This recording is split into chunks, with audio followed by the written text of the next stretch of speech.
আল্লাহর নবী আকা পয়গম্বর জিন্দা নবী হায়াতুন নবী নূরুন নবী আমার আবু বকরকে জানো বলে, আবু বকর শোনো, আমি একটা আংটি দিয়েছি তোমার হাতে গো, তুমি জানো স্বর্ণকারের দোকানে গিয়া এই আংটিতে তুমি জানো লা ইলাহা ইল্লাল্লাহ লিখে আসো, লা ইলাহা ইল্লাল্লাহ লিখে নিয়ে আসো। আমার আবু বকর জানো বিশ্ব নবীর হাত থেকে আংটি কানা নিলেন গো, আর নেওয়ার পরে জানো এবার চলতে লাগলেন। যেতে যেতে এবার যখন বাজারে পৌঁছে গেলেন বাবা, বাজারে পৌঁছার পরে স্বর্ণকারের দোকানে যিনি বাবা আংটিতে নামটা লিখতে পারেন ওই ব্যক্তিকে যেন বলেন, ভাই আপনার দোকানে এসেছি, এই আংটিতে একটা জিনিস লিখে দিতে হবে। বলে কি লিখে দিতে হবে? বলে আংটিতে তুমি লিখে দাও লা ইলাহা ইল্লাল্লাহু মুহাম্মাদুর রাসূলুল্লাহ। সঙ্গে সঙ্গে আমার আবু বকরের হাত থেকে এবার যখন আংটি কানা নিলেন বাবা, আংটি কানা নেওয়ার পরে গো ওই স্বর্ণকার ওই ব্যক্তি সঙ্গে সঙ্গে আংটিটাতে নাম লিখে দিল বাবা। বলে কি নাম লিখলো? বলে যেটাই আমার আবু বকর লিখতে বলেছিলেন, লা ইলাহা ইল্লাল্লাহু মুহাম্মাদুর রাসূলুল্লাহ। কিন্তু আমার দয়ার নবী পয়গম্বর জিন্দা নবী হায়াতুন নবী নূরুন নবী আমার আবু বকর সিদ্দিককে বলেছিলেন, বলে আবু বকর তুমি লিখবা লা ইলাহা ইল্লাল্লাহ। আমার বিশ্ব নবী আবু বকরের কাছে কেমন বাবা পরীক্ষাটা নিয়েছিলেন দেখুন। বলে আংটিতে মুহাম্মাদুর রাসূলুল্লাহ আমার আবু বকর নিজে থেকে লিখলেন, নিজে থেকে লিখলেন। আর ওই দোকানদারকে বলছেন, ভাই নিচে এটাও লিখে দেও যে আবু বকর সিদ্দিক রাদিয়াল্লাহু তাআলা আনহু লা ইলাহা ইল্লাল্লাহ মুহাম্মাদুর রাসূলুল্লাহ।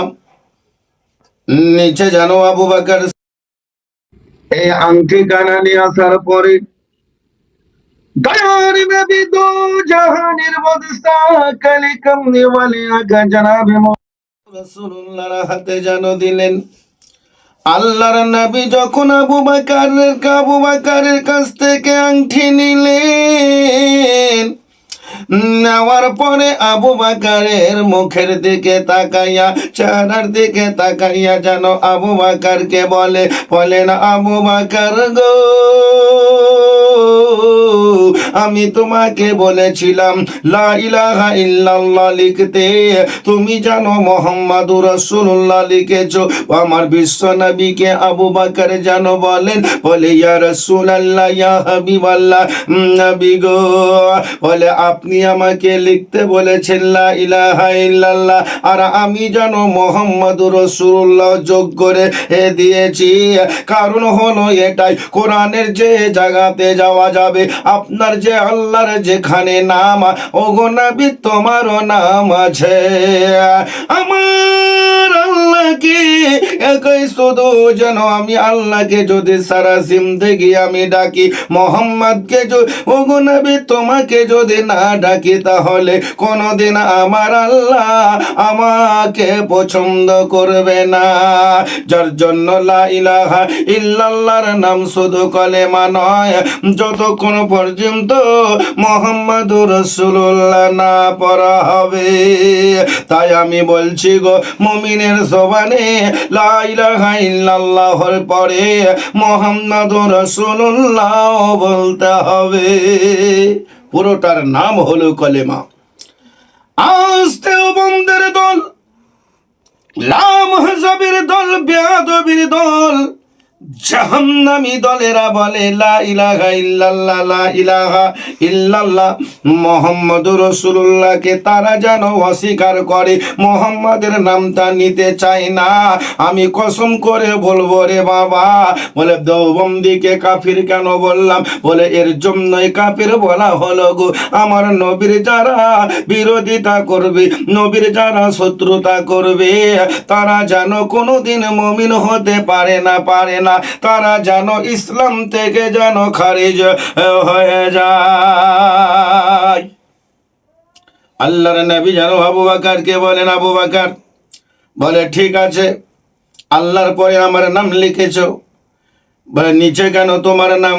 ইয়া রাসূলুল্লাহ, ইয়া হাবিবাল্লাহ, নবী গো আপনি একদিন মসজিদে নববীতে এলান করেছিলেন, কি এলান? আবু বকর,